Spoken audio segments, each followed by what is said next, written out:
Hello সবাইকে, কেমন আছো সবাই? আশা করছি ভালো আছো। আর নতুন একটা ভিডিওতে সবাইকে ওয়েলকাম। তো আজকে যেহেতু আমাদের বাড়িতে একটা পুজো আছে, তাই সকালবেলা ঘুম থেকে উঠে আগেই আমার ঘরটা গোছাতে শুরু করে দিয়েছি। আর তারপরে স্নানে গিয়ে ঠান্ডার সময় কাঁপতে কাঁপতে রোদে একটু গিয়ে দাঁড়ালাম। তারপরে গাছগুলোকে একটু জল দিলাম। আর গাছে জল দেওয়ার পরেই বসে পড়েছি পিঁড়েটা আলপনা দিতে, কারণ এই পিঁড়ের উপরেই যে ঘটগুলো বসবে সেগুলোই পুজো দেওয়া হবে।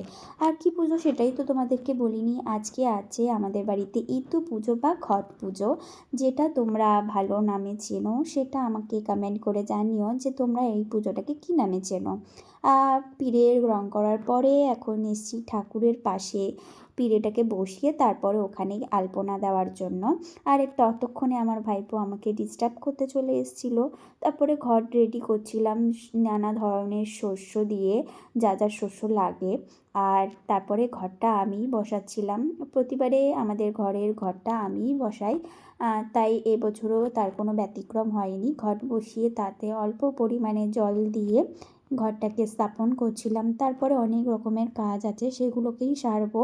আর তার সাথে সাথে আমার বৌদিও আমাকে হেল্প করেছে অনেকটা। এরপরেই মা আমাকে বলল যে আমাদের বাড়ির লক্ষ্মী ঠাকুরের ঘরটাকেও সিঁদুর দিয়ে বসিয়ে দিতে, তার মধ্যে একটা কলা দিতে। কিন্তু আমি এখানে একটা ভুল করেছি, কলাটা একটু উল্টো বসিয়েছিলাম, পরে সেটাকে আবার ঠিক করে দিয়েছি। এরপরে নিচে এসে দেখি যে ভাইপো লাফাচ্ছে পাঁপড় খাবে বলে, তাই ওকে বললাম চোখ বন্ধ কর, তারপরে তোকে দেবো। তার কিছুক্ষণ পরেই ঠাকুরমশাই চলে এসে পুজো করতে, আর আমরাও সবাই মিলে বসে পড়েছি এখন পুজো করতে আর পুজো দেখতে। বেসিক্যালি এটা অনেকে নিজেরা পুজো করে, কিন্তু আমরা ঠাকুরমশাই দিয়েই পুজো করি।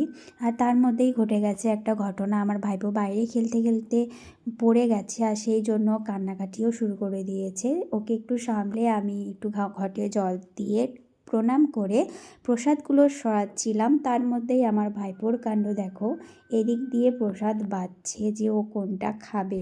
প্রসাদের থালাটা আমি আলাদা করতেই পারলাম না, তার মধ্যে আমাদের বাড়ির বড় গোপাল এসে হাজির যে ও কোনটা প্রসাদ খাবে সেটা আগে বাছাই করে নেওয়া। কিন্তু এখানে আমার একটা ভুল হয়েছে, ওর হাতটা ধরতেই প্রসাদের থালা থেকে প্রসাদটা পড়ে গেছে। ও আশা করে নিয়েছিল যে চলো পিপি আমিও নিয়ে যাই বলে ও নিয়ে যেতে চেয়েছিল, কিন্তু আমি বলছিলাম যে তুই পারবি না, আমি তোকে ধরি। আমি ওকে ধরতে গিয়েই ও প্রসাদের থালাটা পুরোটা ফেলে দিয়েছে, সামলাতে পারিনি। কিন্তু এখানে ভুলটা আমারই ছিল।